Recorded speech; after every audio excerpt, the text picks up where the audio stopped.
This is episode 84 of the Why Not Me podcast, Jealousy, Envy, and Coveting.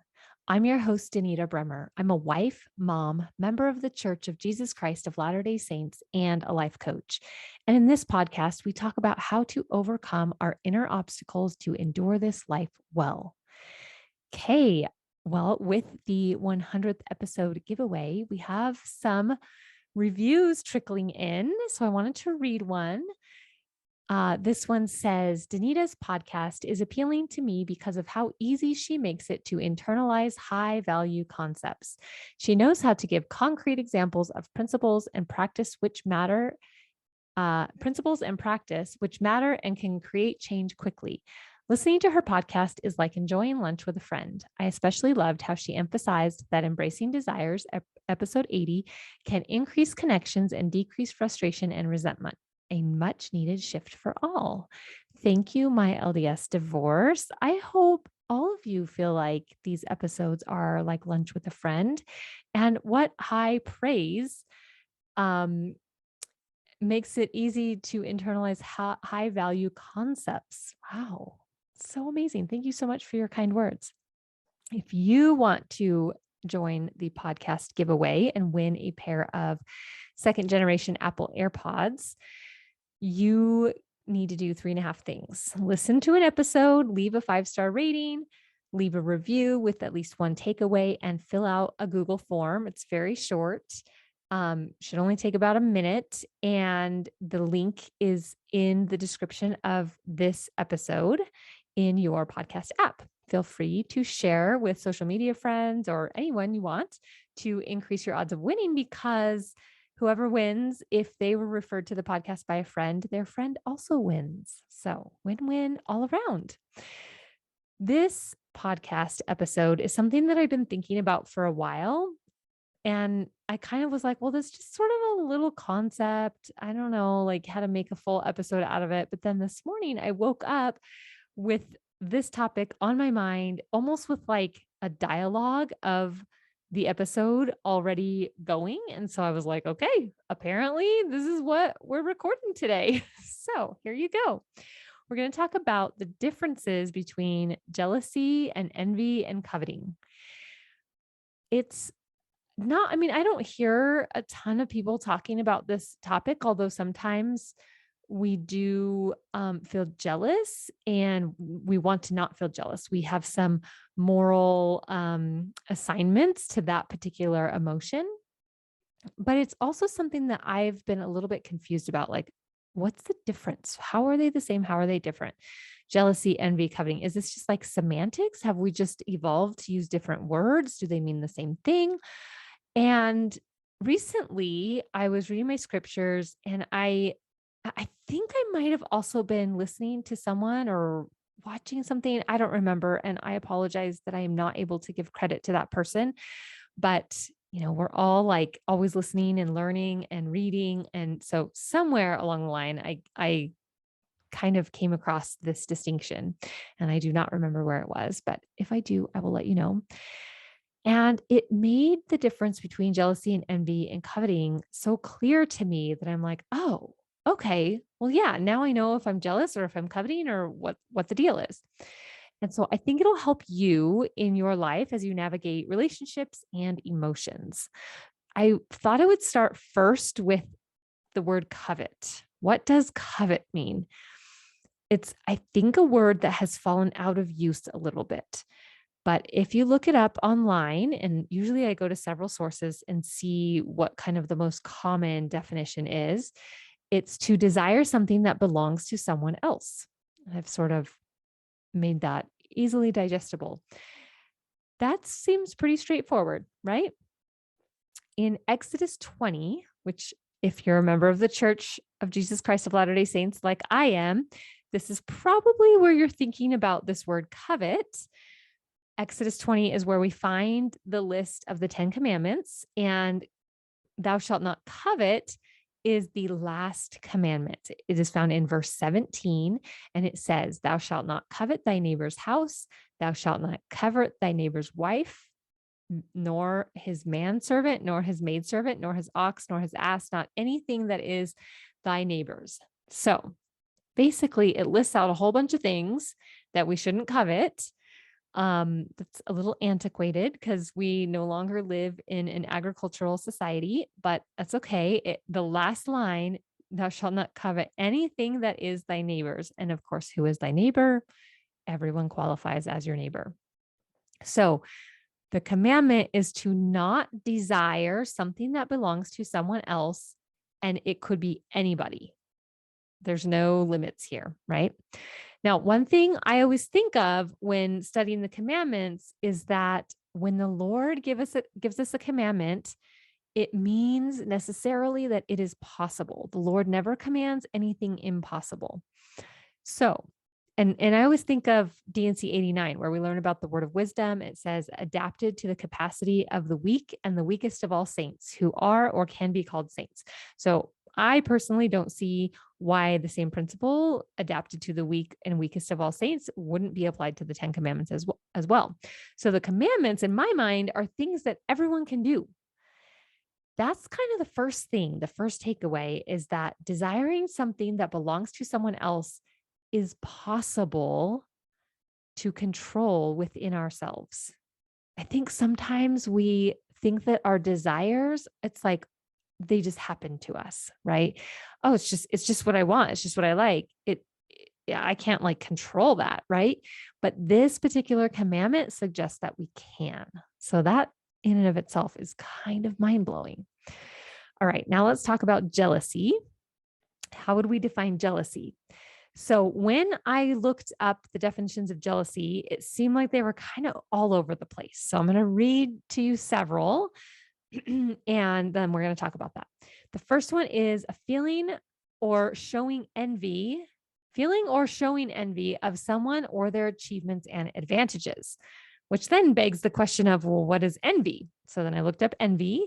It says a feeling of discontented or resentful longing aroused by someone else's possessions, qualities, or luck, which to me sounds like coveting, right? A feeling of discontented or resentful longing, so desire that is brought about by someone else's possessions, qualities, or luck. So it's something that someone else has that we want, right?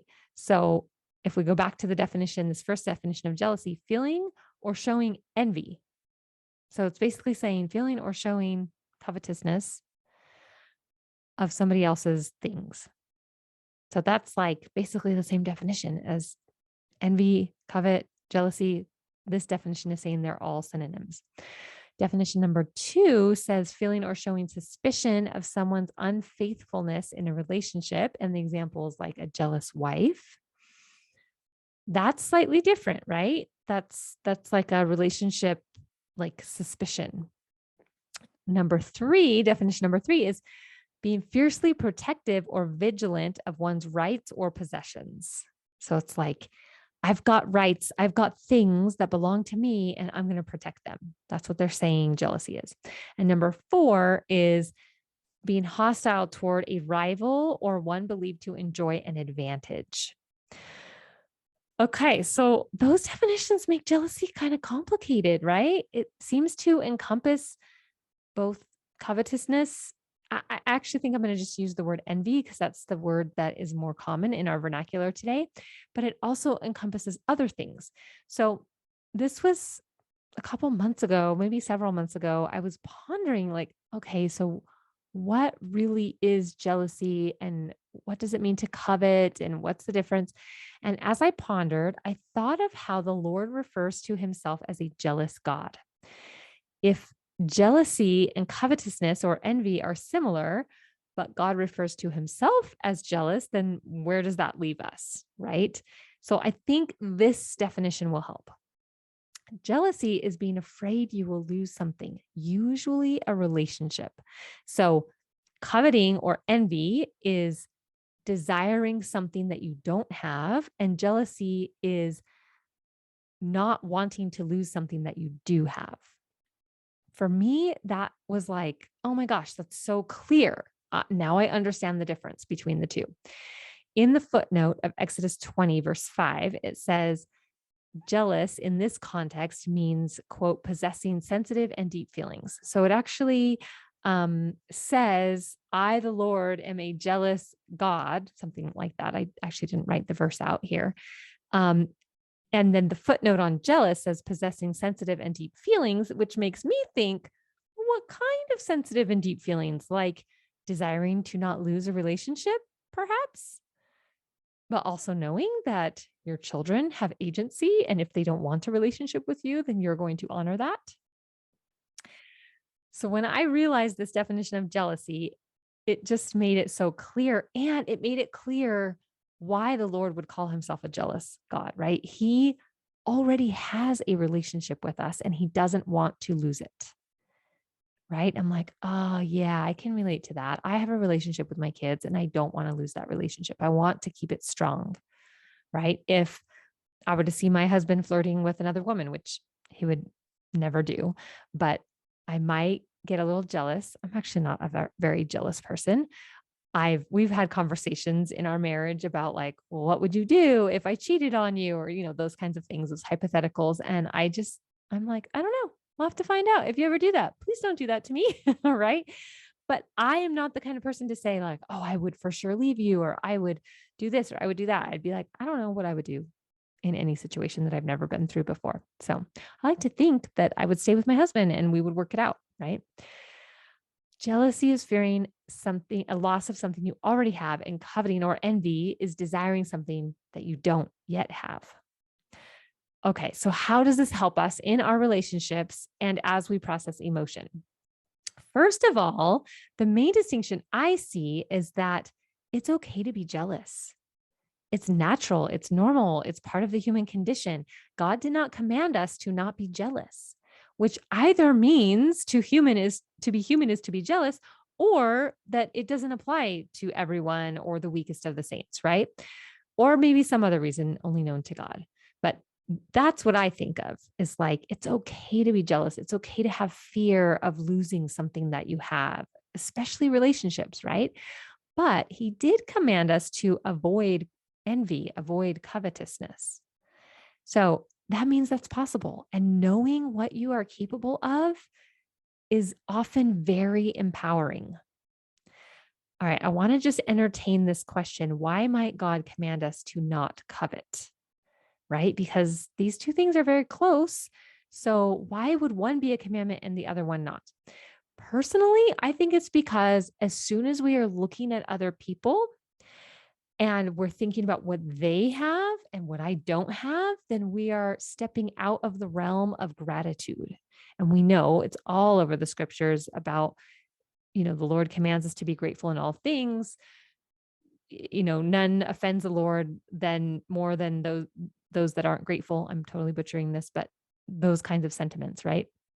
And the other thing I think of is that I think it takes us away from our own path, our own business. If we're referring to the concept I talked about last week, God's business, other people's business, our business. If we're looking to other people and what they have, and then we're like, oh, I don't have that, we've stepped out of our own business, right? We've almost like stepped out of our own purpose. So maybe envy distracts us from our own purpose. The other thing I've considered is that noticing what someone else has that you don't have puts you in a mindset of scarcity. And I think God is a God of abundance, right? His mercies, his miracles, his blessings are never ending. He is infinite and eternal, like this idea of never ending time, space, power, whatever, right? So if we are in a mindset of scarcity, which is the exact opposite of how God is, I don't think that's what God wants for us, right? He wants us to become more like him, more creative, more loving, like all of those kinds of things. So scarcity is in contrast with who God is, which means it's in contrast with who we are, which means envy offends our spirit, right? Okay, so why am I even talking about this? How exactly is this helpful to you in your relationships in your life? Number one, well, other than the things I've already said, number one is when you're struggling in a relationship, especially if your struggle involves feelings of sadness or loss or grief, something like that, I think it might be helpful to check in and ask, am I jealous? And remember, the definition of jealousy or jealous is desiring to not lose something that you already have. Sometimes simply naming the proper emotion is so helpful. Okay, so that's number one, is just being able to name this jealousy in you could be like, oh, that's what this is. Okay, yeah, I'm afraid of losing this relationship or this part of this relationship. Number two is knowing when you are in envy versus when you are in jealousy can help you know if you've broken a commandment or if you're just being human, right? It helps alleviate false guilt. And I think sometimes when we get close to something that's like, ooh, that's a no no, then we lump it all together and we're just like, I'm terrible. I'm a bad person. Those kinds of things. It ramps up the shame and sometimes unnecessarily, right? Now, sometimes do we need to assess ourselves and think, do I have a reason for repentance here? Absolutely. We should be doing this every day, is what the prophet says. But we need to separate out the times when we legitimately have offended God or gone against the spirit or done something that could be considered sin. That's the time when we want guilt, right? We want to be pricked and be like, hey, something's wrong here. Versus those times when we just think we should feel guilty and we shouldn't really because we haven't actually done anything wrong, right? It's like separating out facts from thoughts. We think a lot of thoughts are facts, but when we can see a thought is a thought and a fact is a fact, it really helps us be more empowered, right? So I think this separation of like, okay, what should I actually legitimately feel guilty about? And what can I let go of that I haven't actually done anything wrong? So helpful. Number three, if you do decide that you are in envy and you stay curious, obviously you still do the work, the repentance process, bring yourself back to God. It can lead you to understanding what you desire. I've heard other people, lots of other people say, pay attention to what makes you jealous, which I think what they're really saying here, based off of these definitions I've set forth, is pay attention to what makes you envious. It's probably showing you an unmet need within yourself. Okay. So let me use an example here. If you look at someone and you're like, oh my gosh, I wish I had her hair. She's got beautiful hair. I love the way she cuts her hair. I love the way she styles her hair. This is a very like surface level example, but I think you'll be able to relate to it. I wish I had her hair. That is envying something that you don't have, right? Desiring something you don't have. You could be like, I wonder why I want her hair and not my hair. And that could lead you down a path, a conversation with yourself to be like, well, if I had her hair, I would feel really beautiful. I wonder why I don't feel beautiful. Or I wonder, why do I want to feel beautiful? Oh, well, if I felt beautiful, then I would be super confident. Right. And that's when you know I have this need to feel beautiful that's going unmet. I think it's a little bit deeper than that when we're talking about beauty, a need to feel confident. Right. It's like, oh, what I really want is to feel confident. Right. And, maybe we legitimately do want to feel beautiful. I think many of us would be like, well, like, it's fine. I don't need to feel beautiful. I actually don't think beautiful is a feeling, which is why I took it one step further. I agree that paying attention to what makes us jealous can really uncover for us some like understanding of ourselves and understanding our desires, right? And I talk a lot about our desires because I think that God actually gives us our desires and what sets us apart from everybody else. And if we honor those desires, we become more of ourselves, right? So I think that it could be an invitation to figure out what is within your control to obtain and to maybe focus on a way to creatively bring that into your life, right? I am so curious what you think about these concepts. I don't consider myself a jealous or an envious person by any means, but for some reason, thinking about pondering these concepts has really enlightened me and helped me to like not be confused and check in with myself. Um, and I don't know, it just like solved a little bit of a mystery that I guess I was a little bit confused about for a long time. That's enough for now. And so are you. Don't forget to enter the 100th episode giveaway by giving the podcast a 5-star rating and a review and sharing it with a friend. And if you're ready to overcome envy or jealousy, go to danitabremmer.com to schedule a free session with me. Until next time, go be you and follow the spirit.